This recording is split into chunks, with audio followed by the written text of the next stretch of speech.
The Gospel of Gold by G.S. Lewis. I don't remember much before I was taken. I know Alan had to suddenly go out of his house to check something, and then a powerful need to sleep just, hit me. Hit isn't really the right word. It implies that I was aware of some outside influence. Sleep took me. I never saw Koga's face, and I can't even say I felt myself strike the ground. It was over before it began. Jinichi's youthful face seemed to grow older as lines of agitation formed on his brow. Gold watched him with pity. Every Pokemon trainer's dream was to be powerful, or at least feel powerful, but his experience had been the opposite. I woke up in a room kinda like this, Jinichi went on. Nicer, maybe, but still sealed tight. There was only one door and one reflective window, which I couldn't see through. I was stretched on a cushioned couch. Across from me was a chair and a table, both bolted to the floor.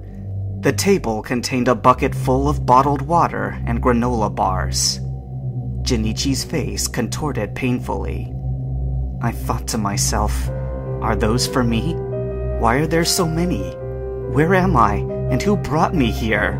Do they plan to keep me for as long as it takes me to eat all that food? And of course, I also wondered what they'd done with my stuff and my Pokemon. His eyes were far away, seeing but not perceiving, 1,000-yard stare.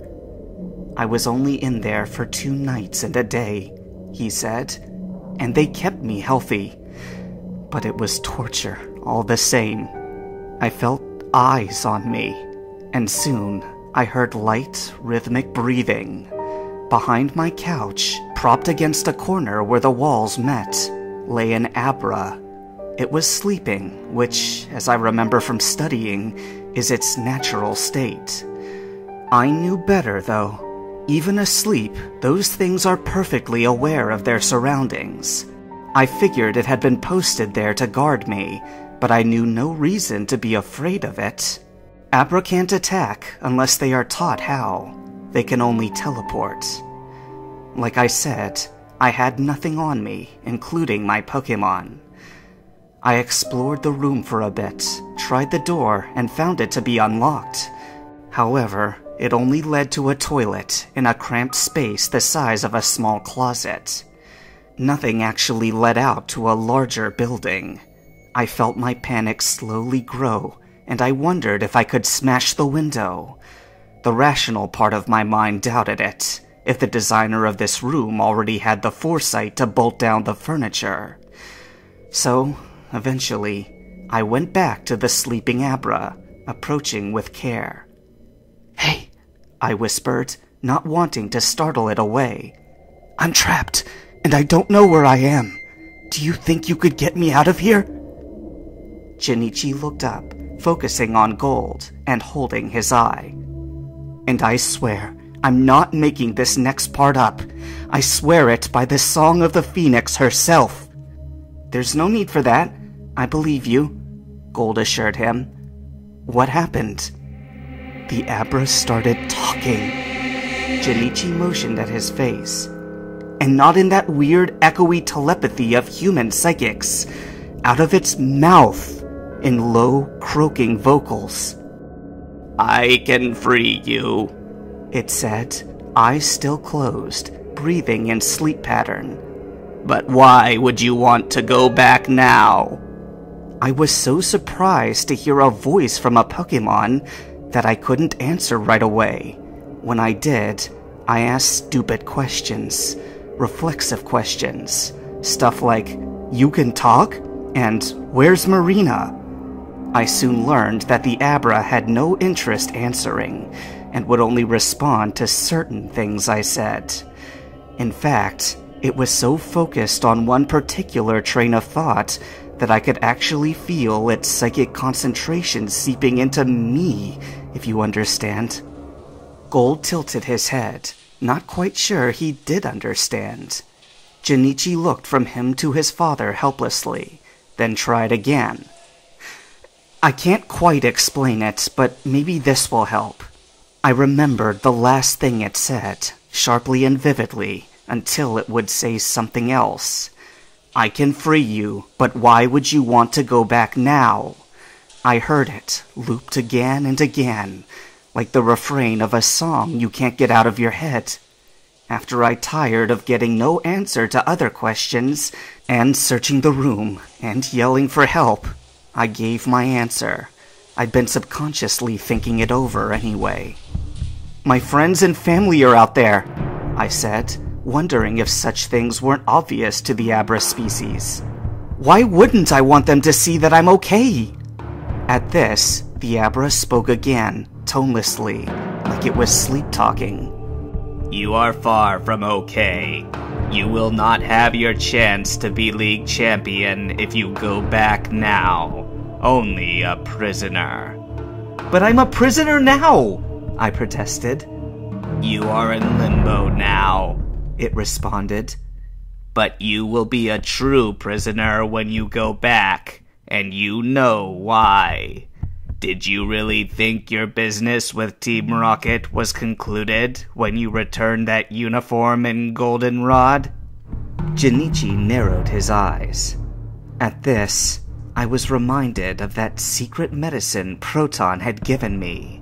A little too forcibly reminded, now that I think back on it. That Abra was no mere surface Pokemon for getting around.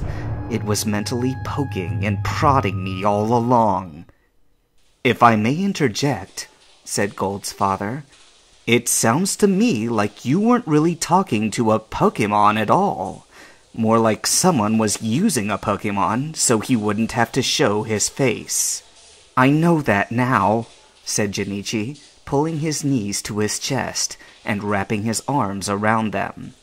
But you don't think straight when you're scared. And they certainly were out to scare me. You are known by the company you keep, croaked the Abra. Whose company would you rather have? Team Rocket's or Gold's? The former is itching to collect on its investment. I'm not a Rocket, I said at once. I'm with Gold, and he's with me. We helped each other. Junichi's face paled. I don't know if any of this retelling is accurate to the word, he said. Except for that last part. It was as deliberate as wording could be. Good answer, said the Abra, and though I couldn't detect its tone, I sensed that it was pleased. There was never a Team Rocket boogeyman lurking about, selling you drugs in the night. There was only a radical religious zealot who wished to be known through the fame of his son. I was too confused to understand at first, but the creature bowled on mechanically. His talent, alas, was not in the noble art of Pokemon training, but pharmacology. He specialized in drugs so potent that they would easily make up for the loss of Pokemon centers. One wonders if he originally sent his son to advertise his products, or become a small god among men. His potions were revolutionary, but dangerous too. An emergency forced him to leave his house some days ago, when he was in the middle of brewing. While he was gone, some volatile substances leaked, mixed, and his house exploded. Sudden realization dropped onto Gold like an anvil, and he stared wide-eyed at Junichi, then at his father. What? He cried with horror. They're calling my dad a drug peddler? His father, for a moment, looked baffled, but his initial somber expression soon returned. Well, he mused, it seems no one is safe from slander, but better me than you.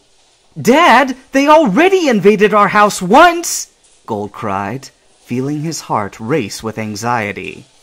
What if they go back and hide some of that illegal stuff in some easy-to-find place, and then have it searched? Junichi held up his hand. You don't need to worry about being framed, he said, with a mollifying wave. Like I said at the beginning of this story, I saw the Phoenix. She's keeping Ecruteak safe. At some point, Gold had risen to his feet and balled his knuckles tight enough for his nails to imprint his palms. Now more self-aware, he lowered himself back to sitting, flexing his shaking fingers.